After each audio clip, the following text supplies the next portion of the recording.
which, from what I understand, is a messaging app for people who play video games. It allowed him to talk to people from all over the world that play the same Yeah, his son was talking to the fucking 13-year-old girls on Discord. games as him. So at some point, he broke the news to us that he'd been talking to a girl over in the UK.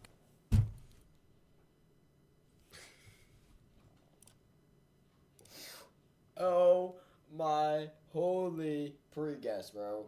Holy shit. No pre-watches on this shit.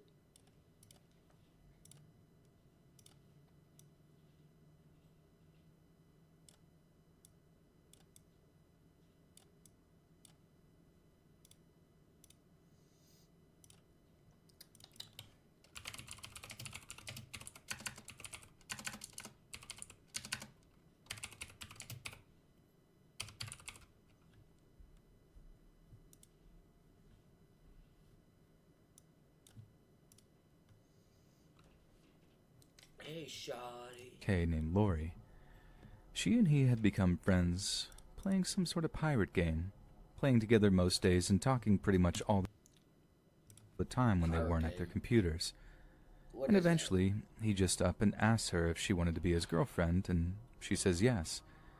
It was definitely a new concept for someone like me who grew up at a time when cell phones weren't even a thing, but I understand that we live in the digital age where new methods of dating are coming to the fore, so I just tried to be happy for him, as any mom should when their kid gets their first girlfriend or boyfriend? He has a boyfriend too? Age where new methods of dating are coming to the fore, so I just tried to be happy for him, as any mom should when their kid gets their first girlfriend or boyfriend. Okay. Plus, with an entire ocean between them.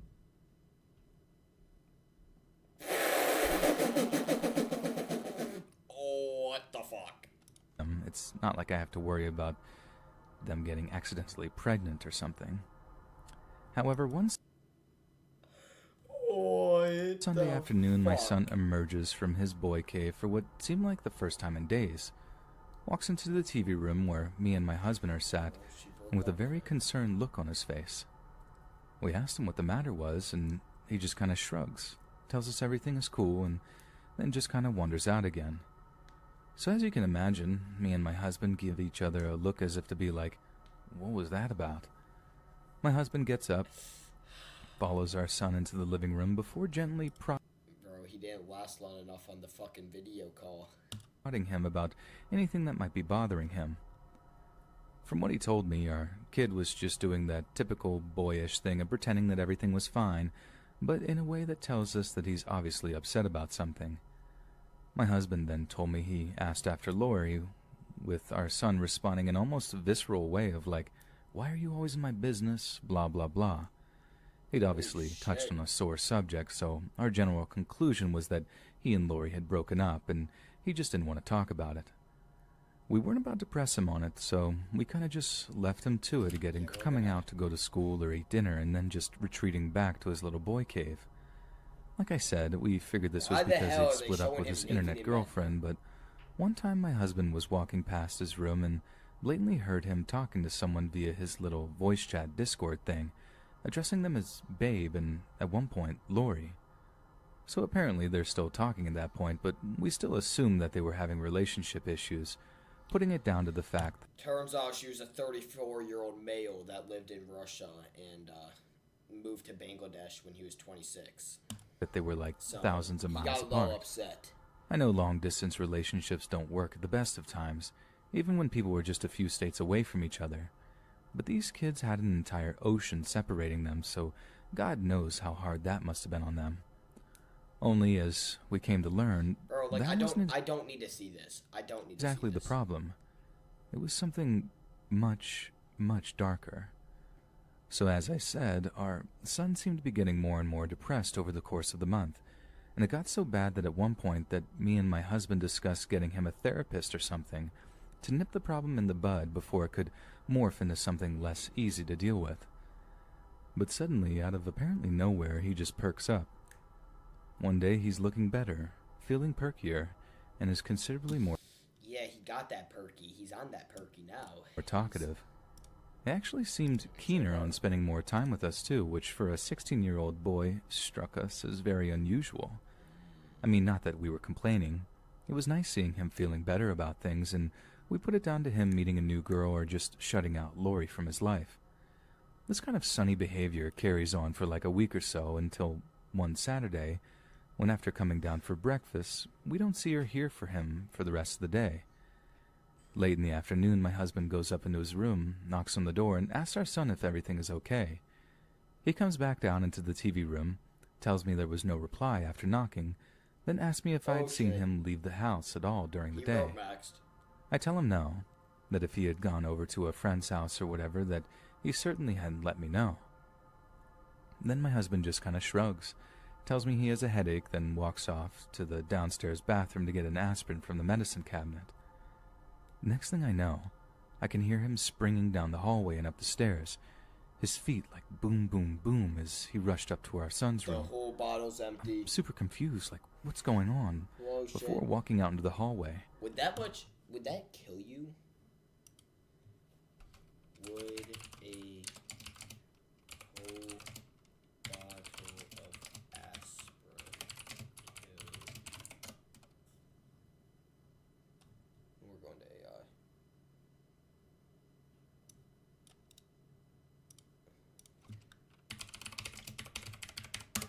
I dead want to know, because, I don't think that would kill you. Isn't it just like...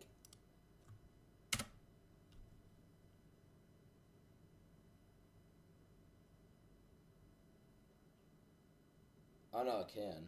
Oh, shit. Hey, he's fucked. From where I'm standing, I can actually see into the downstairs bathroom, and what I see makes my blood run cold. We usually kept all our pain pills and other such medication in a little plastic first aid kit style thing. We kept that thing stuffed to the gills, and there it was, lying on the bathroom floor, almost completely empty. Oh, he took more Then, than like just my aspirin. husband before me, it hit me what had happened. So I sprint up to my son's room where I find my husband leaning over our boy's bed, shaking him like, "Wake up! Can you hear me? Wake up!" There's a pool of puke sitting on the bed next to his head, and he's completely unconscious, and there are empty pill trays lying on the floor nearby. As soon as I walk in, my husband runs back downstairs to call 911, and I take over the shaking and the wailing, begging him to open his eyes. Now, the only light in the room was coming from his computer monitor, so at one point I look over to it and see one of the most haunting things I've ever seen in my life. On the screen is a webcam window from the Discord thing I mentioned, and it displays the body of a young girl that's just kind of dangling in midair. It took me a second to realize what I was looking at, but when I did, I almost screamed the house down. She was hanging from something. I tried not to look, I really did. I just tried to focus on my boy as his dad ran back upstairs with emergency services on his cell. I should have told him not to look, but I was just distraught. I could barely speak as he walks back into the room and starts describing our son's condition to the dispatcher on the other end of the line. He's frantically talking away when he does pretty much the same thing as me, turns around to see the webcam window open and the girl's body hanging on the screen. He just froze and stops talking, long enough for me to be able to hear the dispatcher say, "Sir, are you there, sir?" At which point he snaps out of his daze and carries on talking to the person on the other end. It was he that then had the same presence of mind to turn off the computer, all the while giving the EMTs her home address and begging them to arrive as quickly as possible. Our son was taken to the hospital where he promptly has his stomach pumped. We stayed all night, waiting in the visitors area, and when a doctor finally approached us with an update on our son's condition, I found my heart racing as I prepared for the worst. But thankfully, we'd gotten him to the hospital just in time, and the nurses were able to pump his stomach and administer the necessary medication to counteract the effects of the things he'd taken already. He survived, barely, but the same couldn't be said for the girl on the computer screen, who we assumed was this Lori girl he'd been in the long-distance relationship with. When our son woke up and saw us in the hospital room, he burst into tears. He apologized over and over again, and we all just cried it out together. He then proceeded to spill his guts to us about what had happened, and I honestly couldn't believe my ears. It turned out that She prompted him to try and end himself. That would be my guess. they formed a kind of pact together just the week before, right around the same time he seemed to have perked up and gotten out of the funk he was in. Apparently, that was what did it. That she and he had figured out a way to escape the pain they were suffering, and that the revelation had been some kind of boost to him, as morbidly insane as that sounds. We went ahead with booking him into therapy, and he's doing much, much better now. We don't monitor his online activities, as he figured he'd just find a way to subvert us, but we definitely don't allow him to have a computer in his bedroom anymore. And since then, me and my husband have made an effort to acquaint ourselves with the darker corners of the internet, and believe me, there are some days I wish I hadn't. Because my God, are there some horrendous things out there, things I wish I'd never seen, and that I'll never be able to get out of my head. Damn. I used to play a lot of Insurgency Sandstorm And it's another fucking gooner on the game. with a fixed set of guys and a few girls, and we used to organize using a Discord server. People came and went as time went by, but there were a couple of us that actually stayed in touch quite frequently outside of just organizing gaming sessions and became pretty good friends. Gaming sessions? Insurgency, for those that haven't played it, is one of those hyper-realistic military shooters that tends to get really, really intense and occasionally downright terrifying when it's at its best. I'm not saying we had this proper Band of Brothers vibe going. I know What the hell? it's only a video game, but like I said, a handful of us ended up being pretty good friends and bonding over the intense level of teamwork required to win rounds, not to mention the sweaty-palmed, adrenaline-fueled firefights. One of these was a lad named Colin. One day, Colin tells us that he wouldn't be playing Insurgency for a little while because he had taken a job teaching English as a foreign language out in Indonesia. He had wanted to do some traveling for a while, but just didn't have the money available to him, and getting qualified to teach English gave him an opportunity to see some more exotic areas of the world whilst getting paid for it. We were pretty gutted to hear the news. He was one heck of a sniper, and many a time we'd been pinned down by some enemy machine gunner, only for the gunfire to stop suddenly, followed by a little laugh from Colin and a "have that" in his Scottish accent. We absolutely loved him for moments like that, but we were also really happy for him. And since he promised to stay in the Discord server, we'd be able to keep in touch and hear some stories of his adventures out in the tropics. So a few months go by, and we're enjoying hearing the stories of his travels, along with being updated with photos of him exploring some pretty remote parts of Indonesia. It was the photos of him with the school kids he was teaching that really made me smile, though.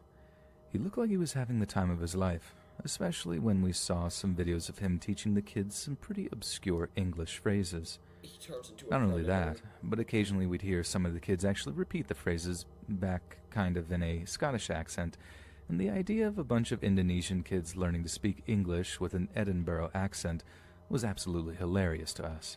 I mean, imagine it. Some American wishing an Indonesia fellow good morning or something, only to hear, "You all right, pal? Who's it going?" In response, it still makes me chuckle, even now, to be honest.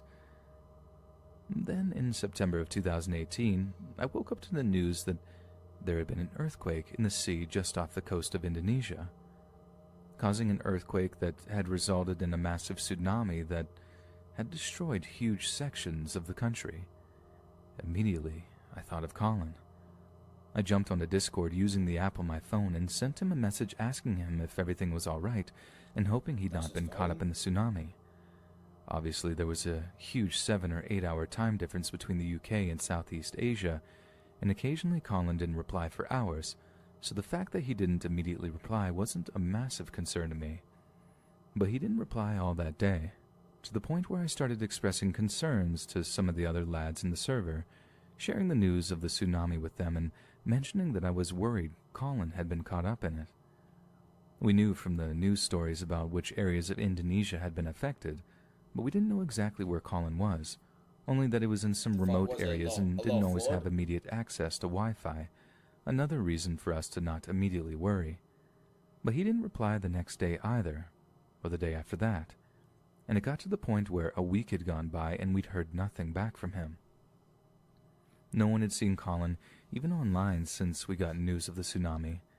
That's when we really started to worry, and as the days went by, we got more and more frightened that something had happened to him. Oh, shit. It's around then that I started going back through some of the messages he'd been sending over the previous month or so. He'd been all over Indonesia, and had spent his first few weeks in the capital city of Jakarta, which had remained relatively unaffected by the earthquake and subsequent tsunami. But then I found out that he'd traveled to a place called Palu to teach English there, and as far as I could tell, that's where he'd been at the time of the disaster when it struck. I then cross-referenced the name of the place with any stories about the tsunami, and found out that it had been one of the worst affected by a destructive tidal wave that apparently reached 23 feet in height. 23 feet of rushing water that had destroyed pretty much everything in its path and caused the deaths of over 15,000 people. And in all likelihood, Colin had been one of them. We were devastated. But the worst part is, even to this day, we still have not had any closure about it. We knew Colin quite well, but he kept his online and personal life pretty separate. We never knew his last name or the names of any of his family, so it's not like we could get in touch with them to find out if he really had died or not, or to see about any funeral arrangements if he had indeed perished during the tsunami. But I think the fact that even now his Discord account lies inactive is evidence of the fact that he did actually lose his life out there. Why Maybe he's okay, Bro, and he just never bothered this water is not even 3 feet tall. to get back on Discord. Maybe his close encounter with death made him realize that video games were just a waste of time or something. But I think that's just wishful thinking on my part.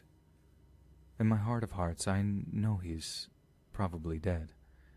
I just hope he's at peace now, and whatever family he had are okay. Rest in peace, Colin. We still miss you.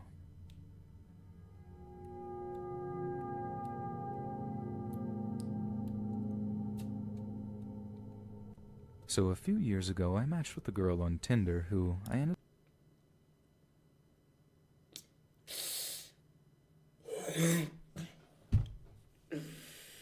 Bro, why is other fucking like characters like they actually just look like gooners, bro? I'm like, having some serious chemistry with. We go for coffee. Coffee ended up being drinks. Drinks ended up with sparks flying, and then boom, we're in the middle of this whirlwind romance. Discord. We're texting all the time whenever we're not just spending days at each other's apartments, fantasizing about taking vacations together.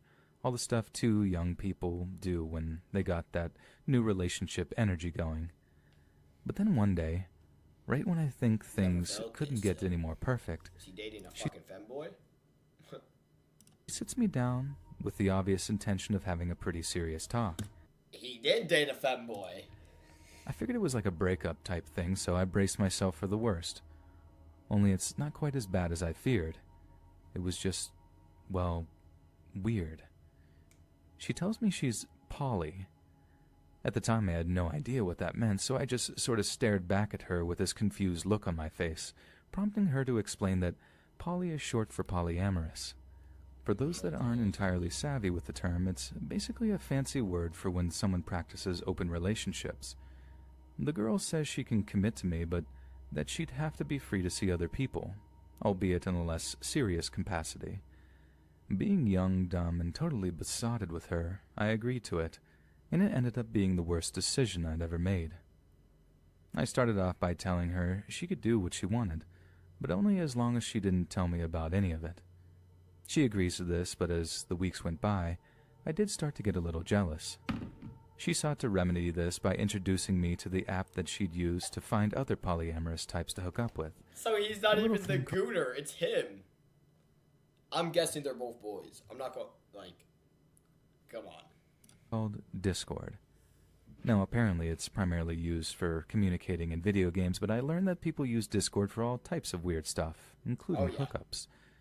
The girl tells me I'm welcome to join the server she was a part of and look for someone who was open to something casual. Fair is fair, I thought, so I did. I made an account and got her to invite me to a little server that was innocuously called The Farm, despite having absolutely nothing to do with anything remotely agricultural. So upon joining, the girl introduces me as her partner and gets a few of the members to walk me through all the various channels and such. They were actually pretty nice, talking me through some of the elements of polyamory and waxing lyrical about how nice the girl I was seeing was, which, I don't know, kind of warmed me up to the whole idea. I get talking to another girl on there, we vibe a little, but I can't see anything happening with her. I basically just did it to make the girl I was seeing happy, which apparently it really did. I had gained myself a lot of brownie points from it. So all is well that ends well, right? Nope. About a week into being on the Discord server, I get a message from someone at first I assumed was a girl. We swap greetings and make a little small talk. Then I get a picture. But it was a 12-year-old little boy that he had Message coming through. So. It turns out this was not a girl at all. It was a dude, and the picture was the only thing I What the fuck? really did not want to see. What exactly it was, I'll leave up to your imagination. But just imagine the worst possible thing a perverted dude could send you over the internet, and yeah, you got it. He follows the picture up by saying he wanted to hook up with me and my girl at the same time. I just ignore the messages, assuming the dude is going to get kicked from the server for rule breaking or something, and eventually bring it up with my girl. She, on the other hand, vouches for this guy, saying she's been talking to him for a while, how he's normally perfectly nice and polite, and that I'm making a big deal out of nothing, claiming I'm just being jealous, etc. I tell her I'm super uncomfortable with the idea of a three-way hookup, how I want nothing to do with it, but again, that she's welcome to do whatever she wants, just as long as I don't have to hear about it. Drama smoothed over, and I think that's the end of it. Only it's not. Not by a long shot. Cut to like a month later, things are still basically going strong with the girl, and I'm out doing some grocery shopping when I notice something that catches my eye. It was one of those things that you just don't really pay attention to unless it happens. Like it's hard to describe. Pretty much every single person who walks into a grocery store either grabs a cart or a basket, right? And people just running in to grab one or two items are in and out in like a minute. So I remember seeing this one dude just kind of walking up and down the aisles with nothing in his hands and thinking like, why are they all what the heck is this guy doing here? But he's not doing anything too weird, so I just sort of move on. Only time and time again, I'm in an aisle grabbing things off of shelves, and I see him just kind of idling, and a few times we make eye contact. Nothing too creepy, just like a casual glance, but this happened over and over again, to the point where I was like, is this dude following me? Anyway, I get my shopping done, walk back to my apartment, and forget all about it. A few hours later, and I'm sitting in my apartment alone, just chilling and nursing some big food baby from a local Chinese place I got delivery from. I hear footsteps on the stairs outside my apartment. Heavy ones. Nothing unusual as such, but then the front door to the apartment just goes boom, shaking from some heavy impact on the other side. At first I thought it was a neighbor or something, so I shout out like, "What are you doing, dude?" But there's no reply. Just another loud bang against the door. They're not trying to get my attention. They're trying to break in. And I just about jump out of my skin, just like instinctively grabbing my phone to dial 911 while I run in my bedroom, kneeling down to the safe under my bed, which has my .40 caliber in it. I tell the dispatcher what's going on. Nice. She then says the cops are on their way, but I have no idea how much time I've got, so I run back into the hallway with my pistol locked and loaded, aiming at the door and shouting that cops are on their way. But this does nothing to deter whoever's on the other side. They just keep slamming against the front door, and each time it seems like the door is closer and closer to just giving way. Only when I'm like, I got a .40 here, buddy, don't make me do it, does the banging stop. And this is like perfectly timed to hear approaching sirens too. I then hear more heavy footsteps on the stairs outside, and then all is quiet. A short time later, I'm giving my statement to the cops that arrive. I have my phone in my hand, and I see a notification come up from the girl that I'm seeing that just says, "I'm sorry." I wait until the cops leave to call her to be like, "Why are you sorry? Is this us breaking up or whatever?" And when she answers, she's in tears. Through her sobbing, she tells me something that makes my jaw drop. And here's basically a summation of what she said. She's been hooking up with the guy who'd sent me the unwanted picture, who had apparently gotten super weird once he was in her apartment, telling her she needed to break up with me because he wanted her as his main partner. He went off about how I wasn't down with polyamory, how I wasn't good for her, blah blah blah, and when he's gotten aggressive about it, she'd kicked him out and told him not to contact her again. This guy is from a city on the other side of the state, and my girl figured that he'd just drive back home. Only he doesn't, and apparently he'd gleaned enough information about me from her, maybe even gone through her phone to get a look at some pictures of me to be able to actually track me down. And that's when it hits me. It was him in the grocery store, who had then followed me back to my apartment, Oh, shit. waited until it was dark, then tried to break in to do God knows what. Confront me, beat me up, kill me, God only knows. Now this polyamory stuff wasn't just making me jealous, it was putting me in actual freaking danger. If that guy had only been a little more patient, waited for me to go outside to take the trash out, anything like that, I legit might not be around to type this experience out. And that scared the life out of me, as I imagine it would any of you. Me and the girl broke up shortly afterward. It was kind of sad, sure, but the whole experience had totally soured the relationship way beyond any kind of repair. We never talked again after that, but not before I told her to tell that creepy SOB that we'd broken up, that I wanted nothing to do with any of that anymore, and to leave me alone, or he'd be going back to his hometown in a wooden box. Now just hearing or reading the word Discord leaves a bad taste in my mouth, as I know the kind of creeps that are out there, using the internet for far... Let's see what servers he got. There's an anime girl profile on one of them. I don't know what server is he in. Worse than just some innocent open. I kink thought he was stuff. in one server. Guess he's not. I guess he's in more than one.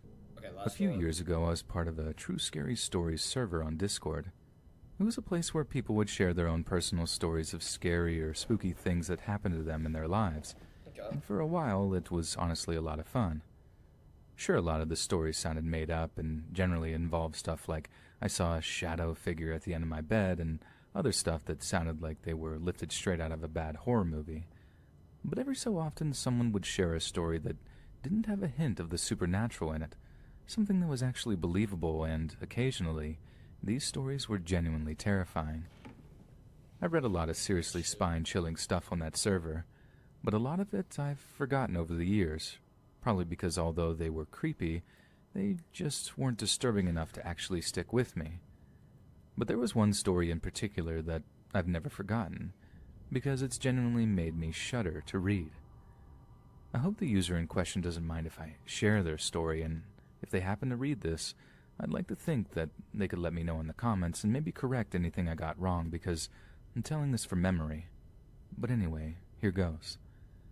The poster began their story by assuring us that their story wasn't just some fabrication, and although they were pretty young when it happened, just thinking or writing about it as an adult was a pretty stressful experience for them. They went on to explain that their early years were marred by tragedy, how their dad had died when they were real young from a drug overdose, so they were raised by a single mom living in a small apartment just down the street from their grandma's place. Mom did some dating, though, obviously trying to do the right thing and find them a stepdad to give them some kind of father figure in their life. The incident in question happened while she was out on a date. Usually speaking, their grandma would babysit for them anytime Mom needed to go do anything that meant she couldn't bring them along. But on the night of her date, the grandma was working, so although it wasn't ideal, 9 or 10-year-old storyteller was left unsupervised in their mom's ground-floor apartment. Sounds kind of irresponsible at first, but the storyteller was quick to reassure the members of the server that this was back when Yu-Gi-Oh! Was popular. As long as they had their cards and a box set of cartoons to keep them occupied, being left alone for like an hour or two certainly wasn't an issue for them. It's not like they were going to wander out of the apartment or get up to any mischief while their precious Yu-Gi-Oh! Was keeping them busy. But at some point during the evening, they're sitting there playing with their cards and watching TV when they heard a tapping on the window. Remember, they lived in the ground floor apartment. Oh, shit. so pretty much anyone could have just walked up and started tapping on the glass. No climbing or levitating or any of that stuff was involved, so there was nothing inherently worrying or creepy about someone knocking on the glass. The storyteller then gets up, walking towards the window before drawing back the curtains, only to reveal the face of a complete stranger. Not their grandfather, not their uncle, but a complete and utter stranger. I would never open Surprised the and curtain. confused, they back off from the window, letting the curtain slide back into place before this horrendous crash sounds. Broken glass tumbles onto the carpet at the foot of the curtains, before another smash sends more glittering shards onto the floor in front of them. At that point, they said they just tossed their Yu-Gi-Oh cards onto the floor and bailed. Rushing out of the back door of the apartment and over to a neighbor's house, pounding on the door in a state of abject terror as they looked over their shoulder every so often to ensure the mysterious predator wasn't hot in pursuit. But thankfully, the neighbor answers the door, lets our storyteller in, before taking the time to calm them down to get the full story out of them. Naturally, they called the cops immediately, who rushed over since they were given the description of a home invasion in progress. The neighbor then gets in touch with the storyteller's mom to let them know the awful news, who immediately rushes home to comfort their terrified son. Then after that, both the neighbor and storyteller's mom accompany them back to the apartment, where the cops are still searching the property and surrounding area for any sign of the attempted intruder. Apparently, one of the cops approaches the mom at this point and shows her something in a clear plastic evidence bag.